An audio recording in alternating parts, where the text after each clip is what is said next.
I'm going to show you how to clean your UV robotic vacuum. Before cleaning UV, always remember to shut it off and disconnect it from the charging base.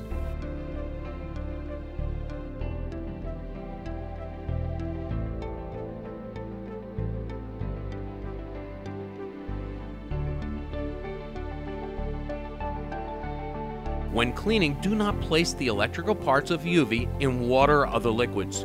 Do not place UV under running water. Avoid cleaning UV with solvents or other abrasive materials. Do not use metallic or sharp cleaning tools. To clean the dust container, press the dustbin release button. Then pull out the dust container.